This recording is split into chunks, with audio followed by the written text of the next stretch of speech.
Greetings, everybody, and welcome to this special edition DVD review of one of my favorite movies of all time. And what can I say? Well, this movie is completely awesome. It still holds up to this day. What movie am I talking about? Well, literally, so today is June 7th. So, literally, in, let's see here, 4 days, this film will officially be 30 years old. So, what movie is that? Well, find out next here on the Media Files. Welcome back. So, what movie celebrates its 30th anniversary this year? Well, actually two of them, really, to be honest with you. Both films that, nobody thought that this would ever happen to this director, but somehow he managed to make not only one of the greatest films of all time, but also one of the most entertaining films of all time. So, on June 11th, 1993, little me was only about 8 years old at the time, and I really wanted to see this really awesome movie about dinosaurs. I think you all know what that is. So here we have the Jurassic Park Collector's Edition. So we are going to discuss the very first film in the franchise, and this might be the beginning of the Jurassic Park DVD Blu-ray reviews. So yeah, let's just go ahead and just make this the official Jurassic Park review. We'll start off things with the original DVD release. Now, this collector's edition actually is the exclusive Jurassic Park The Collection double set box set, which came out basically around the time when they were getting ready to release Jurassic Park 3 in 2001. So, now I had actually purchased both of these movies individually at the time, and, stupid me decided to get them in full screen because that's what I was used to. I sold them, and I realized, hey, I better get widescreen instead, so I managed to find that. So, 1993, here I was in literally little old me. I really wanted to see this really cool movie about dinosaurs, and I kept hearing pretty good things about it. So, my dad decides, well, he's going to go check out the movie for himself to make sure it's okay for, about a 7-8-year-old child to see. He comes back and says, you might want to wait a little bit. It's kind of scary. Like, oh, okay. Oh, well, moving on. Luckily, I had Batman to cover me, so, I watched Batman instead. So, by the time the VHS comes out, I was at my cousin's house, and she actually had a copy of it, and we all decided to just kind of go down to either their basement or somewhere. I think it might have been at my grandmother's house, actually. We watched Jurassic Park down there in the basement, and I told my dad that I watched it. He goes, "You didn't get scared, did you?" I'm like, no. That movie was awesome. I'm like, what are you talking about? He said, well, that T-Rex scene's pretty scary. I'm like, no, it's not. That thing's awesome. He eats the guy off the toilet. So what can I say? Yep. So here we have Steven Spielberg's epic masterpiece of Jurassic Park, based off the novel by Michael Crichton. Now, granted, the book obviously is a little bit different than what the movie is. And what can I say? Well, first of all, you have the directing, obviously. You got the writing, written by not only by Michael Crichton, but also awesome screenwriter David Koepp, who's basically been around the series, well, since this started. Um, so not only that though, the special effects to this day still hold up tremendously well. To the introduction of the Brachiosaurus, to not only that, the T-Rex itself. Now, sure, it may look a little wonky here and there because, the film keeps getting digitized. It gets put in, higher and higher resolution formats. But what can I say, though? The original VHS and DVD still hold up to this day. So, uh, so Jurassic Park. So what to talk about? Well, why don't we just talk through the whole movie, basically? Yeah, this will be spoilers. If you've never seen Jurassic Park yet, spoilers ahead big time. So we first start off at Island Nublar, where they're transporting a brand new raptor. However, we don't really know that it's a raptor quite yet. All we know is that we see this really cool guy with the shotgun who basically ends up being Robert Muldoon. And so as the cage gets prepped to send in the new raptor, it decides, well, it's a little hungry and it wants to eat. So it takes care of the gatekeeper, and off we start our adventure off with a bang. So yeah, that was a little creepy at first, but when you hear the raptor do its little huff and puff, sound that it's doing. So then we meet the lawyer, which we all know that guy's, gonna be, gone. And sure enough, he does get eaten. So, a lot of us were like, thank God, right? But, so then we're finally introduced to our two heroes, Alan Grant and Ellis Sattler, portrayed by Sam Neill and Laura Dern. What can I say? If it wasn't for Jurassic Park, especially with those two actors, I don't think the movie would have worked. With their chemistry, and not only that, though, by adding Richard Attenborough as John Hammond, just an amazing performance done by him. And so he offers both of them an extension for 3 years on their dig site if they sign off on the opening of Jurassic Park, because he's looking for some outside people to kind of bring in to see, well, is the park actually doable? So sure enough, the lawyer goes along with it. Basically, he's doing his little lawyer thing, saying that, it's not a weekend excursion and all this and that. But before we get on to all of that, we cut to an interesting little scene with character by the name of Dennis Nedry, a computer hacker portrayed none other than by Wayne Knight. Yep, Newman himself from Seinfeld. What an awesome character. And not only that, though, you have his little friend, Dotson, who actually is a character that we have no idea really who he is, but he's somewhat of like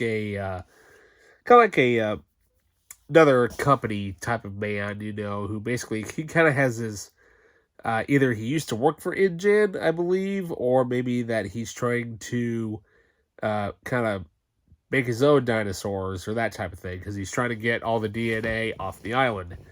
And not only that, though, he brings out one of the greatest inventions in the movie, the barber soul can. Yep. The barber soul can screws open, and Nedry can put in all of the little DNA samples, and, Customs wouldn't even know the difference. And what can you say? That prop is an amazing prop. Kudos to whoever decided, hey, why don't we just use this can of shaving cream? Literally, this can of shaving cream as a prop. And sure enough, 30 years later, websites, fan sites are literally recreating these props for us diehard nerds to have on our multimedia shelves. I have yet to get one because I know they're expensive, but, you never know what you'll find at a thrift store. I'm just saying. So, um, so afterward, we get introduced to all of the to the other supporting character, and Malcolm portrayed awesomely by none other than Jeff Goldblum.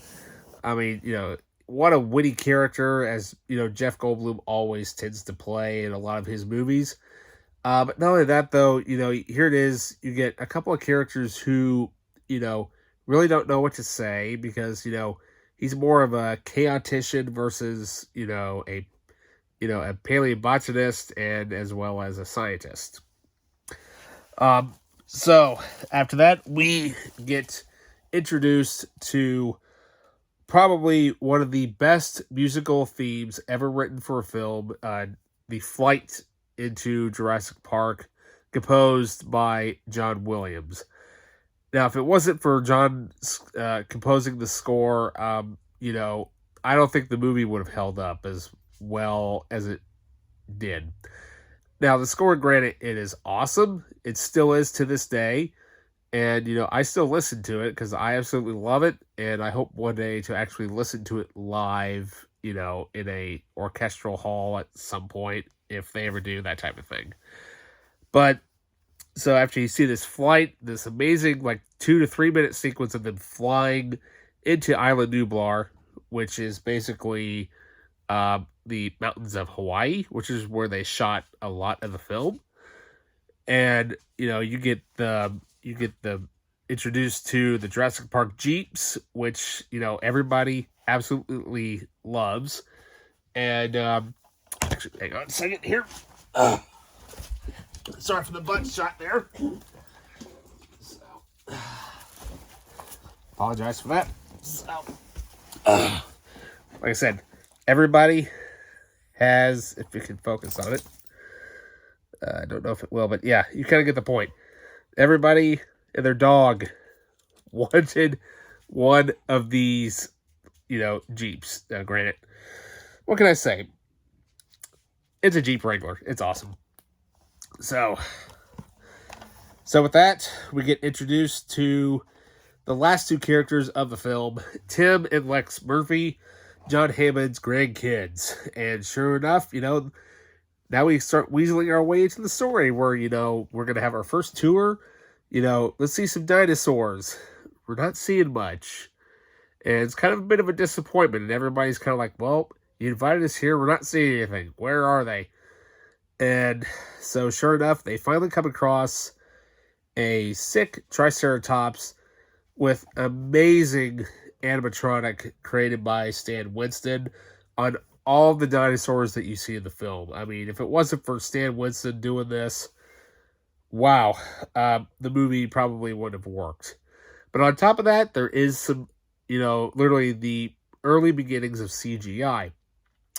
Now, granted, the CGI has been around, obviously Star Wars started it, but they kind of started pushing it a little bit more with films like Young Sherlock Holmes, The Abyss with the Pseudopod, then obviously Terminator 2 with the T-1000, but this was something a little bit more special. They created this animatronic, little robot where they could basically animate dinosaurs in the computer without really, having to get rid of old school techniques that they had been used for about 20 some odd years. And it worked. Holy crap. If it wasn't for them brainstorming and figuring out these ideas, this movie, if they hadn't done the CGI, it probably would have been not quite as good. So they meet up with so then all of a sudden, a storm hits. And so they have to go and start taking shelter. And sure enough, the power is knocked out by the ongoing hurricane that's heading their way. And sure enough, it knocks out the power. And Dennis Nedry decides that he needs to, he's going to take advantage of the storm to get all the samples off the island. And so he decides that he's going to shut down all of the electric fences. And sure enough, since they lose power, they stop in front of none other than the T-Rex Panic. And upon doing so, this amazing sequence happens for like 10 minutes, which basically why it basically shows that, T-Rexy there is basically king of the dinosaurs. And sure enough, wow, just an amazing sequence, very intense. And, you're surprised that, in 1993, they put kids in danger. They wouldn't get away with that now. I mean, they really wouldn't. But, Alan Grant, he and Malcolm rescue the kids. Obviously, Malcolm is taken out. But the best part is when the lawyer heads to the bathroom and, Grant's looking at him. He's like, well, where do you think he's going? When you gotta go, you gotta go. Sure enough, the lawyer gets eaten. And not only that, he gets his head moving back and forth like a dog, which is kind of hilarious, by the way. And I cheered when that guy got taken out, because I loved that sequence. I'm like, that is awesome. Of course, I remember having those. If anybody remembers this toy from back in the day, anybody remember a Yak Back? Yeah, one of those little playback tiny machines. I would record that scene over and over again on my little Yak Back, and I'd just play it back and forth when the lawyer would get moved around back and forth. Yeah, I was obsessed with a little Yak Back with this movie. So then they basically they kind of realized that, well, that's not good because now all the dinosaurs are loose on the island, and you don't know what's going to happen. And sure enough, they find out that Nedry had also disabled the fence of the raptors. So, not only do you have the T-Rex to deal with, but now you got these crazy little raptors. And sure enough, raptors were previewed by Grant on the way they work earlier on in the film. And sure enough, we actually get to see that. That's kind of surprising of what we actually did get to see, but one thing we did not get to see in the film is them getting up to full speed. That would have been awesome to have seen back in the day, but unfortunately, digital technology really wasn't there yet. That unfortunately would not happen until Jurassic World, which we will get to at a much later date. So, they have to take on the raptors as well, and they have to turn the power on. They succeed, but at the same time, they also put themselves in extreme danger. And, because raptors, they'll go after you real quick. And sure enough, they almost get mincemeat. But, at the end of the day, they get saved by a certain dinosaur. They get saved by the T-Rex in this awesome, awesome wide shot at the very end, which is an amazing movie, to basically end it on, as they fly away, off of Isla Nublar. You got John Hammond there kind of wondering, well, what do I do next? Because it basically was a multi-million failure, and, well, what should we do? Well, we have a backup plan that nobody really knew about until 4 years later. So, that's basically the entire Jurassic Park, movie in a nutshell. So, many years later, after the VHS came out, we would finally get Jurassic Park on DVD. So, what can I say?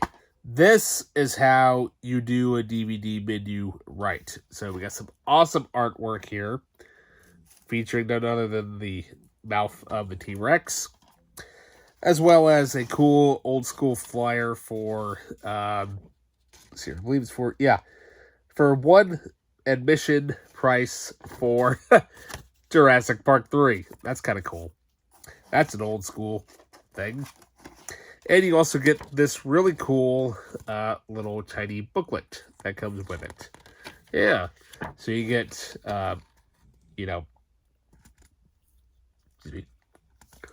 we get some pretty cool, a few pictures of behind the scenes. Here we get the chapters. But we also get a pretty cool behind the scenes photo Spielberg directing, you know, Sattler and Grant and Ann Malcolm during the Triceratops sequence. So, yeah, what can I say? The menu on this thing is totally awesome, and not only that, this thing is pretty much packed with bonus features. Now, for the time being, for this time around, this was awesome. This is how you did a DVD right. So, first of all, we have 60 minutes of bonus footage. So, here we have a direct hot link to the set of Jurassic Park 3. We have the making of Jurassic Park, which is an awesome documentary, basically hosted by none other than James Earl Jones. Plus, we also have early pre-production meetings about how they were going to create the dinosaurs and what have you. Also, there's also storyboards as well as production photographs, design sketches, and conceptual paintings. Plus, we also have a animator Phil Tippett's animatics featuring the raptors in the kitchen, as well as theatrical trailers for Jurassic Park, The Lost World, and Jurassic Park 3, a dinosaur encyclopedia, production notes, cast and filmmakers, as well as DVD features, including live web events. And at a sleek run of about 2 hours and 7 minutes, wow, what a powerhouse of a film. And 30 years later, this movie still holds up to this day. It still does. It's such an amazing movie. This basically this is number one. You have to start with this. This is like the one that you have to watch, obviously. Now I know they just a couple years ago they came out with Jurassic World Dominion. Meh. But I think if ever one day, if Jurassic Park were to ever be basically remade or rebooted, which I know it probably will at some point, I think it would be awesome if they would literally just adapt the book. Because, the book, there's many differences that's actually in the book that is not in the movie. And, obviously that's going to make your difference right there. And, I know it probably will happen at some point, but hopefully not until after Spielberg, has left this world. Because I'm sure he'll probably roll in his grave if that ever happens. But, yeah, I mean, what can I say, though? An amazing movie. And not only that, though, would go on to basically, get, the Academy Award for, not only visual effects, but for animatronics. And, as well as, several other, nominations for its, visual effects and all this and that. Unfortunately, it would not get nominated for Best Picture.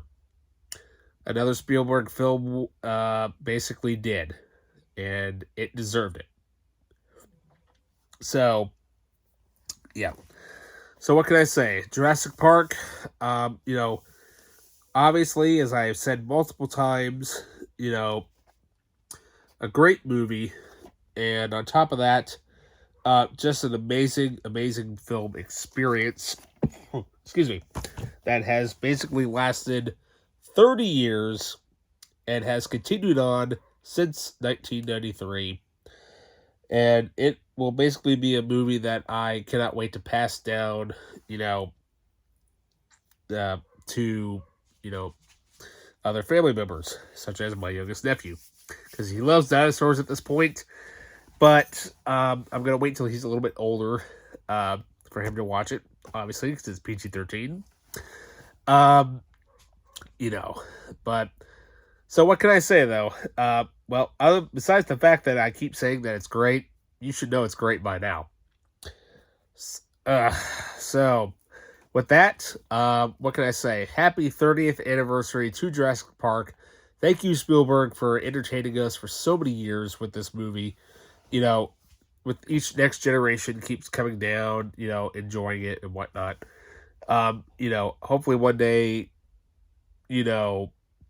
we'll get like a. I know it's been re-released in other formats, and we keep getting more and more bonus features. But I'm hoping one day that we would get. You okay, dog? Anyways, so but anyways, yeah, you're interrupting my movie. Thank you. Yeah, the other dog wants attention too. You probably could see his reflection there in the big old computer down around there, or he could just peek his head up. Hello, how are you? How are you? Are you a Velociraptor or are you a T-Rex? Are you a Dilophosaurus? Which one are you? Apparently, he doesn't know.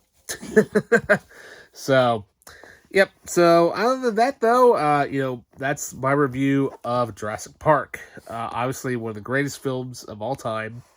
It never gets old. And with that, just go see it. And with that, please like and subscribe. And with that, leave a comment. And I will see you in the next review. See you later.